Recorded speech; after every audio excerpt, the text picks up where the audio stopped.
사랑하는 가나다 강림교회 성도 여러분, 반갑습니다. 새로운 한 주가 시작되었습니다. 이 새로운 한 주 하나님의 말씀과 함께 열어가며 하나님께서 여러분의 가정을 지키시며 그리고 성령 하나님께서 우리들의 가정 가운데 승리로 이끌어 주시기를 주님의 이름으로 축원드립니다. 오늘은 사무엘하 18장에서 20장까지의 내용을 살펴보도록 하겠습니다. 이 내용을 통하여서 우리가 하나님을 의지할 수밖에 없다라는 것에 대해서 한번 나눠보고자 합니다. 제가 20대 초중반이었던 것으로 기억을 합니다. 그 시절 한 칼럼을 보았습니다. 당시 인기 있는 TV 드라마가 사회에 끼치는 영향력이 얼마나 큰지에 대한 내용이었습니다. 우리가 흔히 알고 있는 막장 드라마, 그 내용의 소재는 어떻습니까? 불륜이나 또는 그 가정사가 절대 겪을 수 없는 그런 가정사 이야기들을 담고 있습니다. 그러한 내용들이 사실 사회에서는 만연해 있지 않는 그러한 내용들입니다. 정말 소수, 우리가 참 보기도 듣기도 힘든 경우의 일인데 이 드라마의 소재로 쓰여져서 인기를 얻게 되면 정말 그러한 일들이 사회에서 점점점 많아진다라는 겁니다. 그래서 그 당시 칼럼을 읽었을 때에도 불륜의 드라마가 굉장히 인기가 있었는데 그 뒤로 사회의 불륜들이 그렇게 많아졌다라는 이야기를 했었습니다. 여기에서 우리가 생각해 보기 원하는 것이 있습니다. 그럼 이 인기 있는 드라마가 과연 이러한 모습이 우리 사회에서 없어져야 된다, 사라져야 된다, 우리가 이러한 삶을 살면 되지 않는다라는 것을 던지기 위해서 이 드라마가 만들어진 것일까요? 아니면 정말 이 드라마의 인기를 통하여서 이윤을 남기기 위한 목적 때문에 아무런 의미 없이 이런 드라마가 만들어졌을까요? 아니면 또 다른 어떠한 이유가 있을까요? 저는 정확하게 어떠한 이유라고 말씀드리기가 참 어려울 것 같습니다. 왜냐하면은 이 드라마나 또는 영화를 볼 때 거기에 대한 결말은 물론 감독의 의도, 연출자의 의도가 있겠지만 대부분이 지금 오늘날 시대는 관객들이 그리고 또는 시청자들이 내리게끔 되어 있기 때문입니다. 그래서 그 당시에 칼럼의 작가는 이런 글을 썼던 것으로 기억합니다. 우리가 미디어에 종복당하지 않아야 된다는 것이죠. 우리가 미디어에 종복당할 때에 우리는 이러한 비극적인 것을 너무나 자연스럽게 받아들이게 되는 문화가 형성된다는 겁니다. 여러분 생각은 어떻습니까? 좋지 않은 내용이 우리들에게 재미를 줄 수는 있지만 그 좋지 않은 내용이 결코 우리들에게는 선한 영향력을 주지 않는다라는 것을 우리는 잘 알 수 있습니다. 그래서 아마도 이러한 칼럼을 썼던 그 작가는 또는 그 기자는 아마도 우리가 알면서도 속고 알면서도 잘못된 길로 걸어가게 되는 모습을 방지하고자 그렇게 그 길을 기고했던 것이 아닌가라는 생각을 해보게 됩니다. 이와 마찬가지로 오늘 말씀도 그런 것 같습니다. 여러분 오늘 18장에서 20장 말씀을 읽으면 참 씁쓸한 내용들이 많습니다.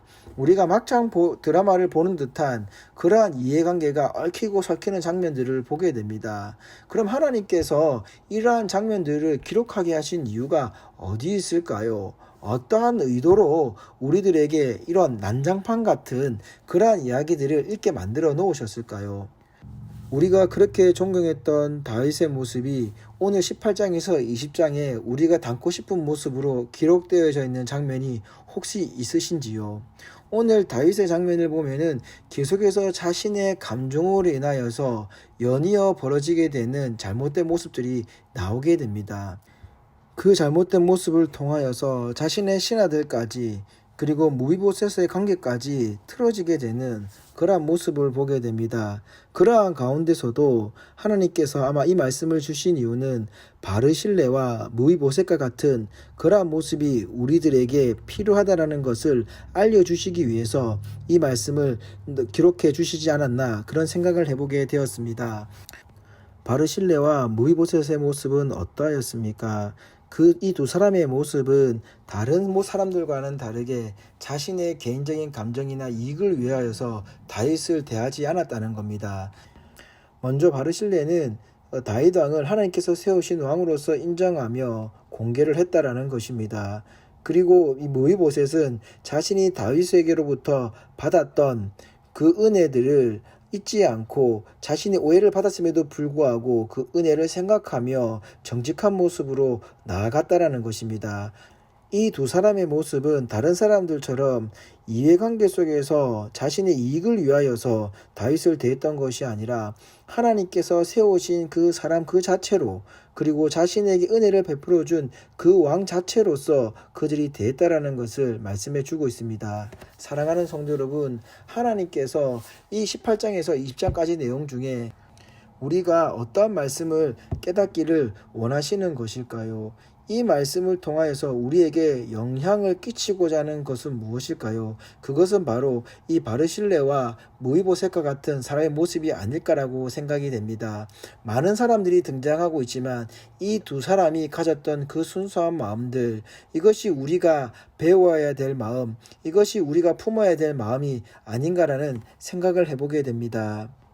그럼 이 두 사람은 이러한 마음을 어떻게 가지고 어떻게 그 마음을 표현하며 살 수 있었을까요? 그것은 바로 자신들이 하나님을 의지하며 살아갈 수밖에 없는 존재라는 것을 깨닫게 될 때 가능하다는 겁니다. 우리가 그렇게 존경하는 다윗이 왜 우리가 존경합니까? 그것은 하나님만을 의지하는 모습 때문입니다. 그러나 오늘의 모습은 하나님을 의지하는 모습이 아니었고 자신의 개인의 감정에 치중하여서 자신이 저지르는 실수들이 나오고 있는 장면, 잘못된 결정들이 나오고 있는 장면들이 연출되고 있습니다. 사랑하는 성도 여러분, 우리는 어떠한 모습에 영향을 받아야 되는 것일까요?